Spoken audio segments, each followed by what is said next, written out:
They RTV app వార్తల్ని క్షణాల్లో చదివే అవకాశం ఉంటుంది. ఒక న్యూస్ పేపర్, ఒక టెలివిజన్ ఛానల్ మీ చేతుల్లో ఎప్పుడూ ఉంటాయి. మాఫియాపై కథనాలు రాసే వ్యక్తులపైన ఈ మాఫియా దాడులకు పాల్పడడం, అదేవిధంగా బెదిరింపులకు పాల్పడడాన్ని మెదక్ ప్రెస్ క్లబ్ తీవ్రంగా ఖండిస్తూ ఉంది.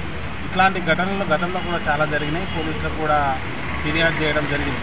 ప్రస్తుతం కూడా ఇంతియాజ్ అనే జర్నలిస్ట్ మీద ఇసుక మాఫియా ఆయనను ఫోన్లో బెదిరించడం జరిగింది. అతని పైన పట్టణ సిఐకి వినతి పత్రం ఇవ్వడం జరిగింది. దీనిపైన కేసు నమోదు చేస్తామని చెప్పేసి సిఐ హామీ ఇవ్వడం జరిగింది. ఇసుకతో పాటు మట్టి దందా, అదేవిధంగా ఈ బియ్యం దందా కూడా మెదక్ ప్రాంతంలో జోరుగా సాగుతూ ఉంది. మాకు అడిగే వాళ్ళు లేరని చెప్పేసి వాళ్ళు బెదిరింపులు కూడా పాల్పడ్డ సంఘటనలు మనం జిల్లాలో అనేక చూసినాం.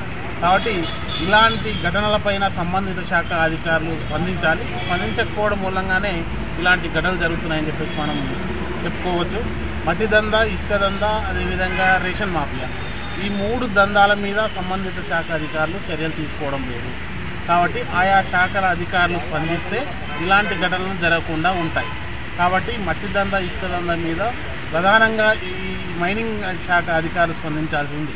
కానీ మైనింగ్ శాఖ అధికారులు వాళ్ళు మామూలు మత్తులో పడి ఈ మట్టి దందాను, ఇసుక దందాన్ని పట్టించుకోవడం లేదు.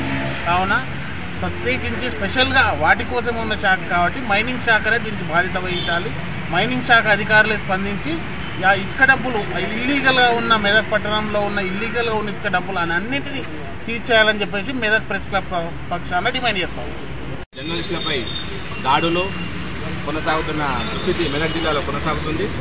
జిల్లాలో అక్రమ ఇసుక, మట్టి, రేషన్ బియ్యం ఇలాంటి తదితరమైన అక్రమ దందాలు నడుస్తున్నాయి. వాటిపైన కథనాలు రాసిన ఇంతియాజ్ అనే మా జర్నలిస్టులపై ఒక వ్యక్తి అంతు చూస్తానని చెప్పేసి బెదిరించడంతో మేము పట్టణ సిఐ గారికి ఫిర్యాదు చేయడం జరిగింది.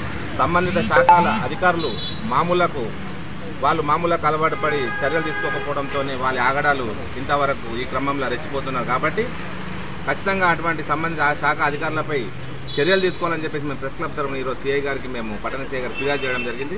ఖచ్చితంగా మేము వారు కేసు చేస్తానని చెప్పి హామీని ఇవ్వడం జరిగింది. ఇకనైనా మామూలు మధ్యలోంచి అధికారులు మేలుకు తెచ్చుకొని వాళ్ళు ఈ ఆగడాలపై అక్రమ ఇసుక కానీ, అక్రమ బియ్యం కానీ, అక్రమ మట్టి కానీ ఇట్లాంటి వాటి దందాలపై ఉక్కుపాదం మోపాల్సిన అవసరం ఎంతైనా మా మెదక్ ప్రెస్ క్లబ్ నుంచి డిమాండ్ చేస్తాం. మరిన్ని వీడియోస్ కోసం ఛానల్ ని సబ్స్క్రైబ్ చేయండి. లేటెస్ట్ అప్డేట్స్ కోసం వాట్సాప్ ఛానల్ ని ఫాలో చేయండి. అండ్ లింక్ డిస్క్రిప్షన్ లో ఉంది.